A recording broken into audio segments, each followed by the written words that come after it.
மீனாட்சி சுந்தரேஸ்வரரை தரிசனம் செய்துவிட்டு வந்திருக்கிறோம். செப்டம்பர் 17 நமக்கு கும்பாபிஷேகம். ஆனால் உள்ளே இன்னும் பணிகள் நிறைவடைய வேண்டி இருக்குது.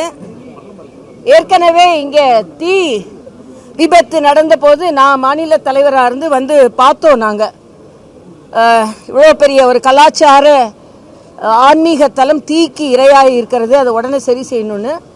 இன்னைக்கு அந்த மண்டபம் கூட இன்னும் முழுமையாக சரி செய்யப்படவில்லை என்பதான் நாங்கள் இப்போ பார்த்தது. அதனால அரசாங்கம் அதிக கவனம் செலுத்தி என்ன கேட்டால் இங்கேயே அமர்ந்து அதிகாரிகள் முழுவதுமாக அறநிலையத்துறை அமைச்சர் முழு கவனத்தை இங்கே செலுத்தி இதை எல்லாவற்றையும் சரி செய்ய வேண்டும். இங்கே எங்களது சகோதரர்கள் சிலவற்றை சுட்டி காண்பித்தால் அது பக்தியினால் தானே தவிர பகையினால் அல்ல. ஆனால் அது பக்தியில் சுட்டி காண்பிக்கிறாங்கன்னு தெரியாம பகை உணர்ச்சியோடு எடுத்துக்கொண்டு அவர்களை குறை கூறுகிறார்கள். அவர்களும் பக்தர்கள் தான், அவர்களும் மக்களோடு மக்களாக இருப்பவர்கள் தான். அதனால மீனாட்சி அம்மன் கோயிலில் அவசரமாக செய்யாம இன்னும் பல விற்பனர்களை பணியமர்த்தி மிக நேர்த்தியாக பழமை மாறாமல் இதை புதுப்பிக்க வேண்டும். எந்த சின்ன ஒரு வேலை கூட விடுபட்டு விடக்கூடாது என்பதை நீங்கள் அரசாங்கம் கவனமாக இருக்க வேண்டும். நீங்கள் ஆட்சிக்கு வந்திருக்கிறீங்க, மீனாட்சி அதுக்கு துணை புரிந்திருக்கிறாள். அந்த மீனாட்சிக்கு பழமை மாறாமல் இதை புதுப்பிக்க நீங்கள் துணை புரிய வேண்டும் என்பது எனது ஒரு பக்தியாகிய எனது தாழ்மையான கருத்து. அதே மாதிரி மதுரை ஆன்மீக நகரம் என்பதில் எந்த மாற்று கருத்தும் இல்லை. கும்பிடும் நகரமாக இருக்கின்ற இந்த மதுரையை குப்பை நகரமாக மாற்றி வைத்திருக்கிறார்கள். இந்த பாராளுமன்ற உறுப்பினர் வெங்கடேசன் அவர்கள் எங்கெங்கெல்லாம் எது நடந்தாலும் பார்ப்பாரு, மதுரையில் எது நடந்தாலும் பார்க்க மாட்டார். அவ்வளவுதான். அவருக்கு மணிப்பூர், குஜராத்து, உத்தரப்பிரதேசம் இதை மாதிரி இடங்களில், டெல்லியில், ஆனால் தனக்கு ஓட்டு போட்ட இந்த குடியிருக்கிற இந்த இடத்துல இன்னைக்கு சொல்கிறாங்க வைகையில் 70 அடி குப்பை மணல் இருக்குது, 30 அடி தான் மழை வந்தாலே தண்ணி கொள்ளுது என்று. ஆக அதனால தான் வந்த ஆளுநர் இப்படி இருக்கே, நீங்கள்லாம் தூர்வாரலன்னா நாங்களால் தூர்வாருவோன்னு சொன்ன உடனே தூர்வாரதை விட்டுட்டாங்க, அவரை வாருன்னு வாரினாங்க. அதனால் உண்மையான மாதிரி குப்பை அள்ளுறதுல உள்ள அந்த நிறுவனம் பேர் என்ன, மைலாண்டா, அவர்லேண்டு. அந்த எவர்லேண்டாக இருக்குன்னு எனக்கு தெரியல. எவர்லேண்டுக்கு போய் பணம் வருதுன்னு அவன் தெரியல. ஏன்னா இவங்களை குறை சொல்லிக்கிறார்கள், இவர்களெல்லாம் அமர்த்தியவர்கள் தான் அவங்க. அதனால் அந்த குப்பையை அள்ளுறதுல கூட பெரிய பிரச்சனை இருக்குது. குப்பைக்கு கீழே மணலை போட்டு அதிக டன்னை காமிக்கிற ஊழல்லாம் நடந்து கொண்டு இருக்கிறது. ஆக குப்பையில் கூட ஊழல் செய்ய முடியும் என்றால் அதற்கு கம்யூனிஸ்டுகள், திமுக இப்போ உள்ள ஆட்சி அதை தடுக்கணும். அதனால் இன்றைய காலகட்டத்தில் மதுரை சுத்தமாக வேண்டும். இன்னும் சொல்லப்போனால் இங்கே எல்லாம் ஒயர்லாம் அப்படியே கிடக்கு. பொதுமக்களுக்கு இன்னும் பாதுகாப்பான சூழ்நிலை இருக்க வேண்டும் என்பது எனது கருத்து. அதே மாதிரி மதுரையில் 100 வார்டு ஆகும் பொழுது ஏற்கனவே வார்டில் இருந்தவங்க 6100 ரூபாய் அவர்கள் இணைப்புகளுக்காக அவர்கள் கட்டியிருக்கிறார்கள். அது போதாது, புதுசாக கட்டணும் அப்படின்னு அரசாங்கம் சொல்வதாக நான் கேள்விப்பட்டேன். பொதுமக்களுக்கு இடையூறு வராமல் அவர்கள் இதற்கு முன்னால் கட்டிய பணத்தை அதோடு சேர்த்து அவர்களுக்கு உதவி செய்ய வேண்டும் என்ற கோரிக்கை நான் வைக்கிறேன். அதே மாதிரி வைகை இன்னைக்கு வான் பொய்த்தும் தான் பொய்யா வைகை எப்படி இருக்குது நம்ம பார்த்து கொண்டு இருக்கிறோம். நேற்றைய தினம் நடந்த தென்பகுதி முதலமைச்சர்களின் மாநாடு மிக மிக ஆரோக்கியமான ஒன்று. ஏதோ மத்திய அரசு தென்பகுதியை கண்டுக்காது, பாராபட்சமாக நடந்துக்கும், மத்திய அரசுக்கு தென் மாநிலங்களை பற்றி கவலையே இல்லை அப்படின்னு இல்லாமல் மரியாதைக்குரிய அமித்ஷா அவர்கள் கோதாவரி, காவிரி இந்த இணைப்பு, நான் தெலுங்கானா ஆளுநராக இருக்கும்போது கூட அப்போ இருந்த அதிமுக அமைச்சர்கள் அது பேச்சுவார்த்தை நடத்துவதற்கு எனது முயற்சியின் மூலமாக வந்திருந்தார்கள். அதனால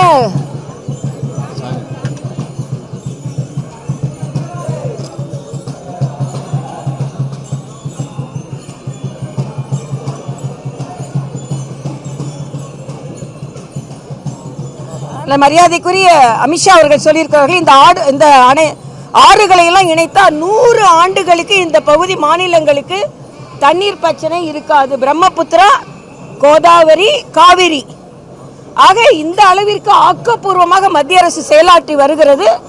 இன்னொன்றையும் இங்க குற்றம் சாட்டுகிறார்கள் மரியாதைக்குரிய முதலமைச்சர் அவர்கள். சதவீதத்தில் தொகுதி மறுவரை குறைக்கப்படக்கூடாது அப்படின்னு சொன்னா உடனே பல்டி அடிச்சிட்டாரு அப்படின்னு ஒரு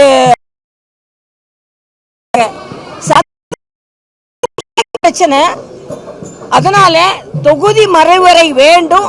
அது மாதிரி இந்த ஆறுகளை இணைத்தா கோதாவரி, பிரம்மபுத்திரா, காவிரி இணைத்தா 100 ஆண்டுகளுக்கு நமக்கு தண்ணி பிரச்சனை இருக்காது அப்படின்னு மரியாதைக்குரிய உள்துறை அமைச்சர் சொல்லியிருக்கிறாங்க. அதனால தொகுதி மறுவரையில் எல்லாரும் அரசியல் செய்யாம உண்மையாக தொகுதி மறுவரை வந்தாதான் பெண்களுக்கான இடஒதுக்கீடு வரும். தமிழ்நாட்டில் உள்ள இடம் 39லிருந்து 59 மாறும். 200 பெண்களுக்கு பாராளுமன்ற உறுப்பினர்களாக வருவதற்கு வாய்ப்பு இருக்கும். மீனாட்சி அம்மன் கோயிலில் கும்பிட்டு விட்டு சொல்றேங்க, பெண்களுக்கான வாய்ப்பு கிடைக்க வேண்டும்.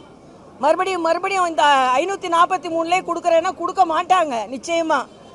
அதனால மரியாதைக்குரிய பாரத பிரதமர், உள்துறை அமைச்சர்கள் சொல்வதை போல இந்த தொகுதி மறுவரை வேண்டும், பெண்களுக்கான அங்கீகாரம் வேண்டும். எந்த விதத்திலும் தமிழகத்தின் சதவீதம் குறையாது என்பதை உள்துறை அமைச்சர் தெளிவாக சொல்லி இருக்கிறார். அதைத்தான் முதலமைச்சரும் எந்த விதத்திலும் சதவீதம் குறையக்கூடாது என்று சொல்லி இருக்கிறார். அவ்வளவு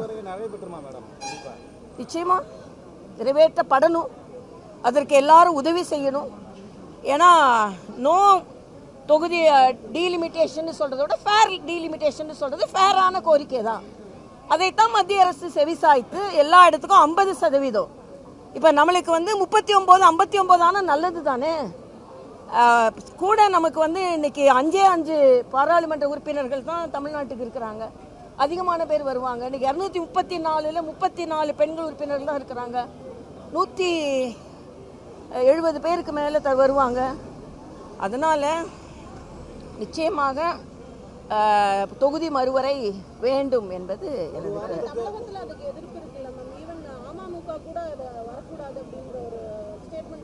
இல்ல. அவங்க கருத்தை சொல்லலாம். ஆனா எல்லாருமே நீங்க பாத்தீங்கன்னா இன்னைக்கு வேண்டான்னு சொன்னவங்க கூட நியாயமா தானே சொல்றாங்க.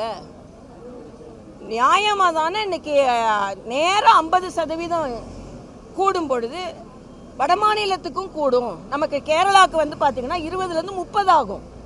நமக்கு 39லிருந்து 59 ஆகும். 20 பாராளுமன்ற உறுப்பினர்கள் மக்களுக்கு அதிகமாக சேவை செய்வது நல்லது தானே. நீங்க இன்னைக்கு எம்எல்ஏக்களுக்கு இருக்கிறவங்களுக்கு கார் கொடுக்கறேன்னு சொல்றீங்க.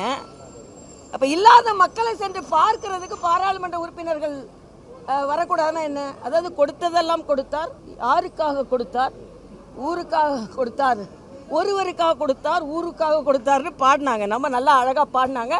ரொம்ப புதிய சட்டமன்ற உறுப்பினர். ஆனா கொடுத்ததெல்லாம் கொடுத்தார், இருப்பவருக்கே கொடுத்தார், இல்லாதவருக்காக கொடுத்தார் அப்படின்னு கேள்வி கேட்கணும். நீங்க பாத்தீங்கன்னா ஒருத்தருக்கு 15 கார் இருக்கு, கேள்வி கேட்டவருக்கே 2 கார் இருக்கு. ஆக மக்கள் வரி பணத்தை சரியா நிர்வகிக்கணும் அப்படின்றது எனது கருத்து. ஆக நீங்க தேர்ந்தெடுக்கப்பட்டவர்களுக்கு இவ்வளவு கொடுக்கறேன்னு சொல்றீங்க. ஆனா மக்களை பார்க்கறதுக்கு கூட பாராளுமன்ற உறுப்பினர்கள் தேர்ந்தெடுக்கப்படணும்னு சொன்னா ஏன் அதை எதிர்க்கிறீங்கன்னு எனக்கு தெரியல. அதனால தொகுதி மறுவரை வேணும். ஏன்னா பெண்களுக்கு இடஒதுக்கீடு கிடைப்பதற்காகவாவது தொகுதி மறுவரை வேண்டும் என்பது எனது கருத்து. சட்டசபையில டீலிமிட்டேஷனுக்கு எதிராக தீர்மானம் போடுறாங்க. அதுக்கு முன்னாடி காங்கிரஸ் எம்பிக்கள் மற்ற எம்பிக்கள்லாம் பங்கேற்ற கூட்டத்தில் நோ டீலிமிட்டேஷன் அப்படின்னு கூட்டம் நடத்துறாங்க. அங்க தீர்மானம் போடுறாங்க. அசம்பிளியில் நோ டீலிமிட்டேஷன் எதிராக போடுறாங்க. ஆனா அங்க விகிதாச்சாரத்தை உறுதி செய்யணும்னு விஜய் கேட்கறதா பல்டின்னு திமுக இல்லை. ஏன்னா விகிதாச்சாரத்துல குறையக்கூடாதுன்னு ஒரு முதலமை அது எப்படி பல்டி ஆகும்? அதாவது ஒரே சண்டை போட்டே இருக்கணுமா நீங்க? இப்போ யாருமே நீங்கள் வீட்டில் ஒரு நாள் வீட்டில் வந்து இது தவறுன்னு சொல்லிட்டு போவோம், வெளியே போன நீங்கள் சொல்கிறது நியாயம் தானே அப்படின்னு சொல்கிறதையே ஒத்துக்கொள்ளக்கூடாது. திமுக மாதிரி சண்டை போட்டுக்கிட்டே உட்காந்துருக்கணுமா? இப்போ திமுகவே சதவீதம் குறையக்கூடாதுன்னு தான் சொல்கிறாங்க. என்னை பொறுத்த மட்டும் எனது வேண்டுகோளாகவே நான் வைக்கிறேன், சண்டையே இல்லை. எல்லோரும் சதவீதம் குறையாது, அதிகமாக பாராளுமன்ற உறுப்பினர்கள் வருவார்கள். குறிப்பாக உங்க சகோதரிகளுக்கு ஒரு வாய்ப்பு. இப்பதான் கதவு கொஞ்சம் திறக்குது. தயவு செய்து அவங்களெல்லாம் பாராளுமன்றத்தில் ஒரு 200 பேருக்கு அதிக வாய்ப்பை கொடுங்க. சும்மா இதே மாதிரி பேசாதுங்க. பெண்கள் அதிகமாக வரும்பொழுது பெண்களோட குரல் அதிகமாக ஒலிக்கும். இன்னொன்று, நாங்கள் கொஞ்ச நேரம் தான் பேச வாய்ப்பு கிடைக்குதுன்னா கொடுக்குற நேரத்தை பேசுனீங்களா நான் கேட்குறேன். வெளிநடப்பு தானே செஞ்சுட்டு இருந்தீங்க. 2 நிமிஷம் தான் எங்களுக்கு பேச வாய்ப்பு கிடைக்குது, 3 நிமிஷம் தான். எப்போ 200 பேர் அதிகரிக்கிறார்களோ, எப்போ 50% 850 பேராக ஆறாங்களோ, அப்போ அதுக்கேற்ற மாதிரி எண்ணிக்கை உயரும் மாதிரி நேரமும் உயரதானே செய்யும். அது நம்ம பாராளுமன்ற உறுப்பினர்கள் கையில் இருக்கு.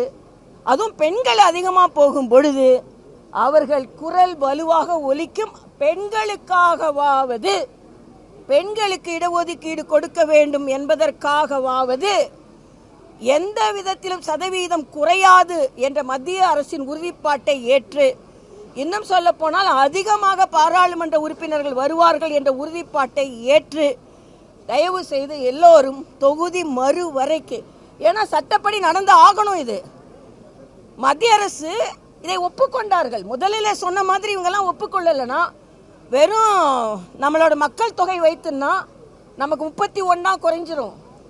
அதனால நமக்கு இப்போ ஏற்றப்படுகிறது சதவீதம் குறையலை. அதனால எல்லாரும் எப்படி முன்னேறுவீங்களா, படியேறி முன்னேறீங்களா, வட்டி அடிச்சு முன்னேறுறீங்களா, எப்படி முன்னேறினாலும் பெண்களை முன்னேற விடுங்கன்றது எனது கருத்து. தென்மாநில முதல்வர் கூட்டத்தில் வந்து கர்நாடக முதலமைச்சர் வந்து மேகதாதுல அணை கட்டுறது தமிழ்நாட்டுக்கு நல்லதுன்னு பேசுறாரு. பெங்களூரு தவிர மீதிய தண்ணியை கொடுத்துருவோம்னு பேசுறாரு. இதை நம்ம சிஎம் அப்போஸ் பண்ணவே இல்லையே. இல்லை, அதாவது நேற்று நீங்கள் நல்லா பார்த்தீங்கன்னா மேகதாது பிரச்சனை, காவிரி பிரச்சனைக்கு ஏற்கனவே ஒழுங்காற்றுக்குழு இருக்கு. ஏற்கனவே அதற்கான காவிரி நதிநீர் மேலாண்மை வாரியம் இருக்கு. ஏன்னா நானும் அது இல்லை, நானும் ஒரு நிமிடம் தம்பி, அதில் உள்ள வரைமுறையை சொல்லிடுறேன். நான் அதுக்கு என்ற ஆணையம் இருக்கும் பொழுது அதில் அவங்க டிஸ்கஸ் பண்ணுவாங்க. அதனால இப்போ என்ன உங்களுக்கு பிரச்சனை? இப்போ தமிழக முதலமைச்சர் மேலேயே நீங்க கடைகளை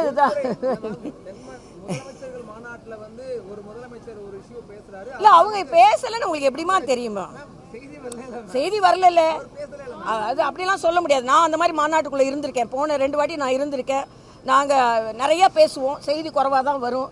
அதனால நிச்சயமா தமிழ்நாட்டின் உரிமைகளை யாரும் விட்டு கொடுக்க மாட்டாங்க. ஏன் மத்திய அரசு கூட தமிழ்நாட்டின் உரிமையை விட்டு கொடுப்பதற்கு நிச்சயமா துணை போக மாட்டார்கள் என்பது நாங்க துணை போக மாட்டோம். நீங்க அன்னைக்கு நீங்க காங்கிரஸ்காரங்கிட்ட போது அது கேட்குறீங்களாப்பா? இல்லை, ஒரு நிமிடம். காங்கிரஸ்கார்ட்ட போய் கேட்கல, மாணிக் தாக்கூர்ட்ட போய் கேட்க வேண்டியது தானே. மாணிக் தாக்கூர் எங்களை குறை சொல்றாரு, போராடுறவங்கள குறை சொல்றாரு. ஆனா ஆட்சியில் இருக்கவங்கள குறை சொல்ல மாட்டாராம். போராடி எப்படி பதில் சொல்லுங்கள், நீங்க எப்படி காவிரிக்கு எதிராக போராடலாம் அங்க உள்ள பாஜக கேட்கிறாரு. நாங்க கேட்கிறோம், அங்க ஆட்சியில இருந்துகிட்டு இங்கே ஆட்சியில் இருந்துகிட்டு இங்க உள்ள தண்ணியை கொடுக்க மாட்டாராம். ஆனா போராடுறவங்கள குறை சொல்லுவாங்களாம். அதனால நிச்சயமா காவிரியும் வேணும், தொகுதி மறுவரையும் வேணும், பெண்களுக்கான இட ஒதுக்கீடும் வேணும். அதனால எல்லா மாதிரி சண்டை போட்டுக்கிட்டே இல்லாம அமைதியா எல்லாருக்கும் வேண்டியதை பெற்றுக்கொள்வோம். மீனாட்சி அருள் புரிந்திருக்கிறார் என்று நான் தெரிவித்துக் கொள்வேன்.